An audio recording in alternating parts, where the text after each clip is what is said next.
सौम्या एक ब्राह्मण कुल की कन्या थी। उसकी सुंदरता ऐसी थी जैसे चंद्रमा की ठंडी रोशनी में कमल खिले। जब वह विवाह योग्य हुई तो उसके पिता बनवारी लाल ने उसके लिए वर ढूंढना शुरू किया, लेकिन हर आगंतुक को सौम्या एक रहस्यमयी मुस्कान के साथ मना कर देती, मानो वह किसी अज्ञात इंतजार में हो। एक दिन थक हार कर उसने अपने पिता से कहा, पिताजी, अब और नहीं, अब मैं स्वयं अपने जीवन साथी का चयन करूंगी। बनवारी लाल को उसकी बात स्वीकार करनी पड़ी, क्योंकि सौम्या उसकी इकलौती और सबसे प्यारी संतान थी। उस नगर में राजा वज्रदेव का शासन था, एक न्यायप्रिय और दूरदर्शी शासक। पर एक दिन नगर पर एक अदृश्य साया छा गया। चोरियों की एक रहस्यमयी लहर उठी, जैसे कोई अज्ञात शक्ति नगर को अपने पंजों में जकड़ रही हो। कोई न देखता न पकड़ता, लेकिन हर रात कुछ न कुछ लुप्त हो जाता। राजा ने पहरे बढ़ाए, गुप्तचर लगाए, लेकिन चोर की छाया भी नजर न आई। अंततः स्वयं वज्रदेव ने रात्रि गश्त की ठानी, और फिर एक रात एक परछाई भागती दिखी। पकड़ा गया व्यक्ति कोई आम चोर नहीं था। उसकी आंखों में एक गहराई थी, एक ऐसा अंधकार जो किसी को भी सम्मोहित कर दे। अगले दिन घोषणा हुई, चोर पकड़ा गया है, उसे शूली पर चढ़ाया जाएगा। नगर में उल्लास फैल गया। सभी लोग उस चोर को देखने को उमड़ पड़े, और वहीं हवेली की छत पर खड़ी थी सौम्या। जैसे ही उसकी दृष्टि उस चोर पर पड़ी, समय जैसे थम गया। वह कोई साधारण दृष्टि नहीं थी, मानो दो युगों के बीच का कोई अधूरा वचन पुनः जीवित हो उठा हो। सौम्या दौड़ती हुई पिता के पास गई और बोली, पिताजी, यही है वह, यही है मेरा जीवन साथी। अगर यह मरेगा तो मैं भी सती हो जाऊंगी। बनवारी लाल जैसे पत्थर हो गए। समझाया, रोया, गिड़गिड़ाया, पर सौम्या तो जैसे किसी रहस्यमयी निश्चय के अधीन थी। राजा के सामने भी याचना की गई, पर न्याय और जनहित का तकाजा आड़े आया। यह बात जब चोर तक पहुंची तो वह रो पड़ा। वह रोया, पर क्यों? क्या वह सौम्या के प्रेम से अभिभूत था? नहीं, वह रोया अपने भाग्य पर कि यदि यह प्रेम उसे पहले मिला होता तो शायद वह व्यक्ति न होता जो आज वह है। फिर वह हंसा, एक रहस्यमयी, थर्राती हुई हंसी, जो मौत को गले लगाने वाले व्यक्ति की नहीं, बल्कि जीवन के रहस्यों को भेद चुके ज्ञानी की हंसी थी। वह जानता था यह प्रेम वास्तविक नहीं, बल्कि किसी क्षणिक सम्मोहन की उपज है। त्रिया चरित्र का वह अंतिम रंग था, सती होना। अंततः चोर शूली पर चढ़ाया गया। सौम्या भी उसकी मृतदेह को गोद में लेकर सती हो गई। वह किसी अन्य जन्म की अधूरी कहानी को पूर्ण करने चली गई। आगे दैत्य दंभिकासुर बोला, तो विक्रमादित्य ब्राह्मण की लड़की सौम्या अपनी घोषणा के अनुसार उस चोर की मृतदेह को अपनी गोद में रखकर सती हो गई। उसने अपना वचन निभाया। अब तुम मुझे बताओ कि चोर सौम्या के प्यार की खबर पाकर रोया क्यों, और उसके सती होने के इरादे पर ठठाकर हंसा क्यों? उसे तो सौम्या के प्यार की खबर पाकर खुश होना चाहिए था, और सती होने की सूचना पर रोना। राजा विक्रमादित्य कुछ सोचकर बोले, सुनो दुष्ट दैत्य, जब चोर को यह पता चला कि ब्राह्मण बनवारी लाल की पुत्री सौम्या उससे प्यार करती है, तो वह अपनी तकदीर पर रोया कि अगर सौम्या का प्यार उसे पकड़े जाने से पहले मिल जाता तो शायद वह सुधर जाता। अब बात आती है उसके हंसने की, तो उसका हंसना बिल्कुल ठीक था। सौम्या की मूर्खता पर उसको हंसी आई कि मान ना मान मैं तेरा मेहमान। उसका सती होना भी त्रिया चरित्र का एक हिस्सा था। बस इसी कारण वह ठठाकर हंसा। राजा विक्रमादित्य की बात सुन दंभिकासुर बोला, तुम ठीक कहते हो विक्रमादित्य। दैत्य दंभिकासुर ना चाहते हुए भी अपनी अगली गुत्थी कहना आरंभ करता है। तो सुनो राजा, एक अधेड़ उम्र का राजा था जो हर वक्त परेशान रहता था। सब कुछ होते हुए भी राजा को दुख था, तो वो यह कि उसकी कोई संतान नहीं थी। राजा ने संतान प्राप्ति के लिए बड़े से बड़े विद्वान पंडित से लेकर ज्योतिषियों तक को दिखाया, पर सब ने राजा की कुंडली देखकर एक ही जवाब दिया कि महाराज, आपके भाग्य में राजा ने संतान प्राप्ति के लिए बड़े से बड़े विद्वान, ज्ञानी, पंडित और ज्योतिषी तक को दिखाया। हर कोई उसकी राजकीय कुंडली को उलट पलट कर देखता, माथे पर बल डालता, फिर अंततः एक ही उत्तर देता, महाराज, आपके भाग्य में संतान सुख नहीं लिखा है। यह सुन सुनकर राजा का हृदय टूट चुका था। एक दिन समस्त आशाएं त्याग कर वह अकेला साधारण वस्त्रों में घने वन की ओर चल पड़ा। वहां एक शांत दिव्य आभा से युक्त साधु का आश्रम था। राजा ने वहां पहुंचकर उन्हें साष्टांग प्रणाम किया और बिना कोई प्रश्न किए उनकी सेवा में लग गया। दिन बीते, महीने बीते, वर्ष बीत गए। राजा हर दिन जड़ी बूटियां लाता, आश्रम की सफाई करता, भिक्षा की व्यवस्था करता और साधु के लिए जल, फल, औषधियां जुटाता। ऐसे ही समय बीतता गया। 12 वर्ष पूरे हो गए, बिना किसी स्वार्थ, बिना किसी इच्छा के। फिर एक दिन साधु ने राजा को पास बुलाया, अपनी शांत दृष्टि उसके नेत्रों में डालते हुए पूछा, वत्स, तुम्हें मेरी सेवा करते आज पूरे 12 वर्ष हो गए।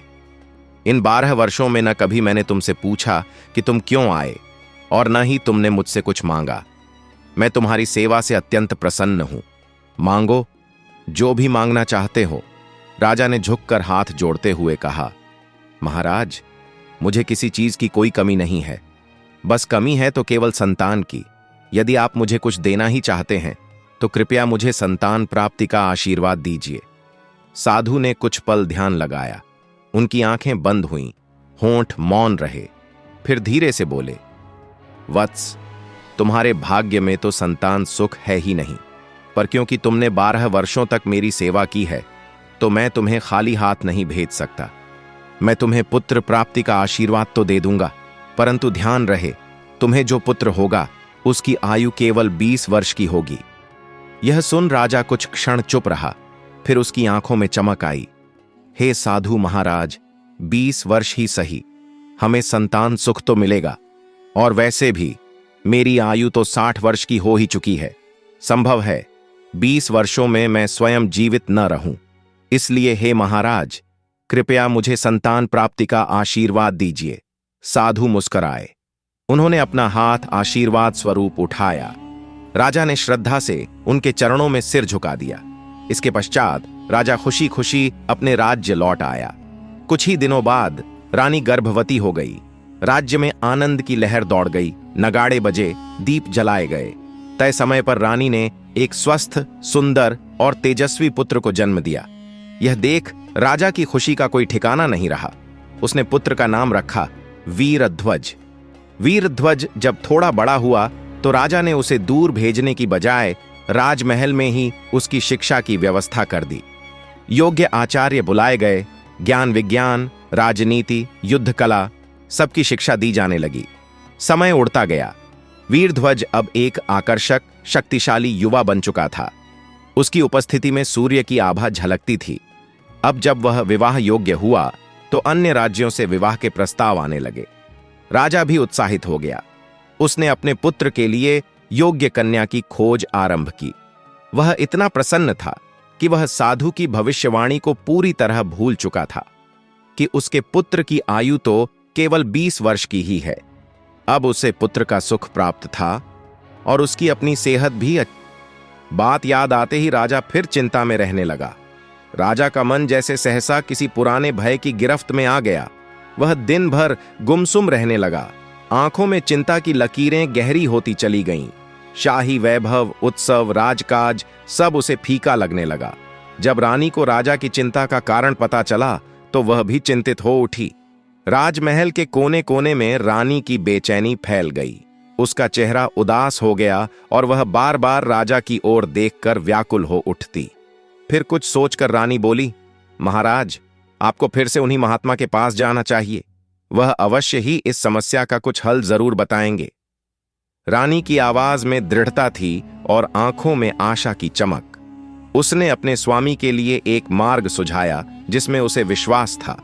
राजा को रानी की बात बिल्कुल ठीक लगी। राजा तुरंत वन की ओर निकल पड़ता है। राजा ने एक पल की देरी किए बिना राजसी वस्त्रों को त्याग सादा वेश धारण किया और अपने प्रिय पुत्र की रक्षा हेतु पुनः उसी वन की ओर चल पड़ा जहां कभी उसे संतान प्राप्ति का आशीर्वाद मिला था। पुत्र के प्राण बचाने के लिए राजा वन में साधु जी के पास जाता है और कहता है, हे साधु महाराज, मेरे पुत्र का 20वां वर्ष लग चुका है। गहरे दुख से भरी आवाज में वह साधु महाराज के चरणों में गिर पड़ा। उसकी आंखें करुणा और भय से डबडबा उठीं। मैं तो सोच रहा था 60 वर्ष की आयु के बाद पता नहीं 20 साल और जीऊंगा भी कि नहीं। पर महाराज, पुत्र प्राप्ति का सुख मिलने से मेरा तो कुछ भी नहीं बिगड़ा। राजा की वाणी में संतोष और पीड़ा दोनों झलक रही थी।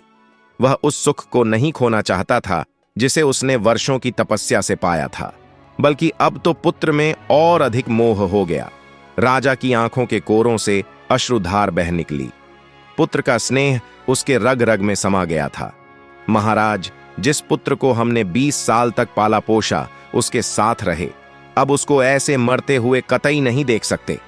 वह साधु महाराज के पैरों में गिरकर रो पड़ा। उसकी आवाज कांप रही थी। इसलिए हे साधु महाराज, कृपया कोई उपाय कीजिए जिससे मेरे पुत्र की मौत टल जाए। उसके चेहरे पर विनती, भक्ति और व्याकुलता का अद्भुत संगम था। राजा की बात सुन साधु महात्मा जी बोले, वत्स, अब मैं कुछ नहीं कर सकता। साधु के स्वर में गंभीरता थी, जैसे सृष्टि के नियम स्वयं उसकी वाणी में समाहित हो गए हों। मैंने तो तुमसे पहले ही कहा था कि तुम्हें पुत्र तो हो जाएगा, पर उसकी आयु केवल 20 वर्ष ही होगी। यह वाक्य जैसे राजा के हृदय को चीरता चला गया। राजा बोला, नहीं महाराज, ऐसा नहीं हो सकता। आप कुछ भी करके इसका हल निकालिए। उसकी पुकार जंगल के हर वृक्ष से टकराई और आकाश को कम। एक बार फिर चिंता से घिरे राजा ने महात्मा से जाकर निवेदन किया कि वह किसी तरह उसके पुत्र की मृत्यु को रोकें, लेकिन महात्मा ने स्पष्ट कहा कि अब कुछ नहीं किया जा सकता, क्योंकि वचन पहले ही दिया जा चुका है। हालांकि उन्होंने एक समाधान बताया, यदि वीरध्वज का विवाह किसी ऐसी कन्या से कर दिया जाए जो अपने से पहले अपने पति को मरने न दे, तो मृत्यु टल सकती है। यह सुनकर राजा को थोड़ी राहत मिली। वह तुरंत वापस लौटा और देश भर में अपने सैनिकों को यह विशेष कन्या ढूंढने भेज दिया। किंतु मृत्यु के सामने कोई भी कन्या यह दावा नहीं कर सकी कि वह अपने पति को पहले मरने नहीं देगी। सैनिक थक हार कर लौटने लगे। इसी दौरान एक दिन जब कुछ सिपाही निराश होकर लौट रहे थे, उन्होंने 3 लड़कियों को आपस में बात करते सुना। तीनों घनिष्ठ सहेलियां थीं, एक कुम्हार की बेटी, एक सुनार की और एक ब्राह्मण की। वे उसी नगर की राजकुमारी की हाल ही की शादी के बारे में चर्चा कर रही थीं, जिसकी शादी के एक दिन बाद ही पति की मृत्यु हो गई थी। ब्राह्मण की बेटी और सुनार की बेटी ने राजकुमारी की सुंदरता और दुर्भाग्य की बात की, परंतु कुम्हार की बेटी शौर्यवती ने एक अलग नजरिया रखा। उसने कहा, क्या काम की ऐसी सुंदरता जो अपने पति को बचा न सके? अगर मैं उसकी जगह होती तो अपने जीते जी पति को मरने नहीं देती, चाहे कुछ भी करना पड़ता। यह बात सुन सिपाहियों को राजा के आदेश की याद आई। वे तुरंत उन लड़कियों से नाम पता लेकर महल लौटे और सारी बात विस्तार से राजा को बताई। राजा के मन में आशा जगी और वह तुरंत अपने मंत्री और विद्वानों के साथ कुम्हार के घर पहुंचा। वहां उन्होंने बेटी का रिश्ता लेकर प्रस्ताव रखा। कुम्हार तो हैरान रह गया। एक सामान्य जाति का आदमी और रिश्ता सीधे राजा के घर से, यह कल्पना से परे था। उसने पहले जाति के लोगों से परामर्श किया, जिसमें कुछ ने विरोध किया कि दूसरी जाति में शादी नहीं करेंगे, लेकिन कुछ बुजुर्गों ने कहा कि यह तो हमारे लिए सम्मान की बात है और इससे हमारी स्थिति भी उन्नत होगी। राजा ने विवाह की तिथि वहीं तय की जिस दिन वीरध्वज की मृत्यु निश्चित थी, उसका 20वां जन्मदिन। विवाह की जोरदार तैयारियां हुईं। सभी ओर उत्सव का माहौल था, परंतु राजा के मन में चिंता थी। विवाह से एक दिन पहले राजा ने शौर्यवती को बुलाकर अपने बेटे की पूरी कहानी बताई। संतान प्राप्ति के लिए 12 साल की तपस्या, महात्मा का वचन और बेटे की निश्चित मृत्यु। राजा ने कहा, बेटी, अब मेरे पुत्र की जान तुम्हारे हाथ में है। अगर तुम आज रात उसकी मृत्यु को टाल दोगी तो नया दिन आरंभ हो जाएगा और यह संकट टल जाएगा। यह सुनकर शौर्यवती एक पल को चौंकी, लेकिन फिर आत्मविश्वास से भरकर बोली, महाराज, आप चिंता न करें, मेरे जीते जी आपके बेटे को कुछ नहीं होने दूंगी। उसकी निडरता और आत्मबल ने राजा को राहत दी। विवाह की तैयारियां जोर शोर से होती हैं। शुभ मुहूर्त में विवाह शुरू होता है। तभी एक जहरीला नाग फुफकारता हुआ मंडप में आता है। वह राजकुमार को डसना चाहता है, परंतु चौकस शौर्यवती समय रहते उसे पकड़ लेती है और अपने पैर से दबाकर बैठ जाती है। कुछ देर बाद नागिन वहां आती है और अपने पति को छोड़ने की विनती करती है। वह शपथ लेती है कि वे दोनों किसी को हानि नहीं पहुंचाएंगे। शौर्यवती नाग को छोड़ देती है और नाग नागिन वहां से चले जाते हैं। लेकिन नागिन यह भी कह जाती है कि मृत्यु आज निश्चित है, चाहे किसी और रूप में ही क्यों ना आए। शौर्यवती जानती थी कि यह रात बेहद खतरनाक है। वह अपने पति को आंगन में पलंग पर सुला देती है और पलंग के चारों कोनों पर प्रकृति की शक्तियों को सौंप देती है। पहले कोने पर दिया रखकर अग्निदेव से प्रार्थना करती है। दूसरे कोने पर जल से भरा लोटा रखकर जल देवता से प्रार्थना करती है। तीसरे कोने पर गेहूं के दाने रखकर अन्न देवता से रक्षा की याचना करती है। चौथे कोने पर स्वयं खड़ी हो जाती है। जब नाग असफल हो जाता है तो अब धर्मराज स्वयं बेमाता को भेजते हैं। बेमाता एक दिव्य और अटल शक्ति होती है जिनकी लेखनी को कोई नहीं टाल सकता। जैसे ही वह आती है, वह पलंग के पहले कोने पर अग्निदेव से टकराती है। अग्निदेव उसे रोकते हैं और कहते हैं कि यदि वह उनकी अवहेलना कर राजकुमार के प्राण हरती हैं तो उनका महत्व ही समाप्त हो जाएगा। यही बात जलदेव और अन्नदेव भी दोहराते हैं। तीनों देवताओं का सम्मान रखते हुए बेमाता चौथे कोने की ओर बढ़ती है। वहां खड़ी शौर्यवती तुरंत बेमाता के चरणों में गिर जाती है और उन्हें प्रेम पूर्वक दबाने लगती है। शौर्यवती के सेवा भाव और पतिव्रता धर्म से प्रभावित होकर बेमाता अनजाने में आशीर्वाद दे देती हैं। सदा सुहागन रहो, सदा सुखी रहो। बेमाता को अपनी गलती का एहसास होता है। वह कहती हैं, मैं तो तुम्हारे पति के प्राण लेने आई थी, आज उसकी अंतिम आयु है, लेकिन तुमने सेवा और प्रेम से मुझे पराजित कर दिया। अब दो ही रास्ते हैं, या तो मैं अपने वचनों से हार मानूं या तुम्हारा पति जीवित रहे। शौर्यवती तुरंत कहती है, मुझे मेरे पति से पहले मरना स्वीकार नहीं, आप उपाय बताइए। बेमाता कहती है, तुम अपनी आधी आयु अपने पति को दे सकती हो। ऐसा करने के लिए तुम्हें सुबह सूर्यदेव को जल चढ़ाकर यह प्रार्थना करनी होगी, हे सूर्यदेव, मैं अपनी आधी आयु अपनी इच्छा से अपने पति को देना चाहती हूं। ऐसा करते ही उसका जीवन बढ़ जाएगा और मृत्यु टल जाएगी। यह कहकर वे अदृश्य हो जाती हैं। जैसे ही आधी रात बीतती है, नया दिन शुरू होता है और भविष्यवाणी की सीमा समाप्त हो जाती है। मृत्यु टल जाती है। राजा, रानी, दरबार और सारा राज्य आनंदित हो उठते हैं। वीरध्वज जीवित रहता है और शौर्यवती के साहस, भक्ति और बुद्धिमत्ता की चर्चा चारों दिशाओं में फैल जाती है।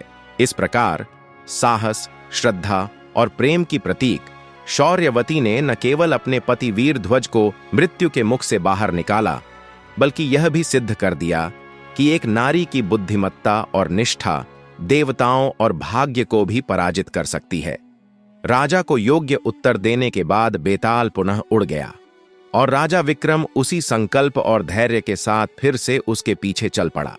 इस प्रकार विक्रम और बेताल की यह रहस्यमय यात्रा एक और अध्याय के साथ समाप्त हुई। परंतु कहानी वहीं नहीं रुकती। हर बार एक नई गुत्थी, एक नई परीक्षा और एक नया उत्तर। अगर आपको यह कहानी पसंद आई हो, अगर आपने इसमें कुछ ऐसा महसूस किया हो जो दिल को छू गया, तो कृपया हमारे चैनल को सब्सक्राइब करें, कहानी को लाइक करें, शेयर करें और कमेंट में बताएं कि आपको इस कहानी का कौन सा हिस्सा सबसे ज्यादा भावुक लगा।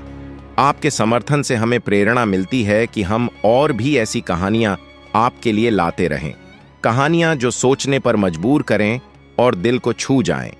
मिलते हैं अगली कहानी में, एक नई रहस्य, रोमांच और भावना से भरी कथा के साथ। धन्यवाद।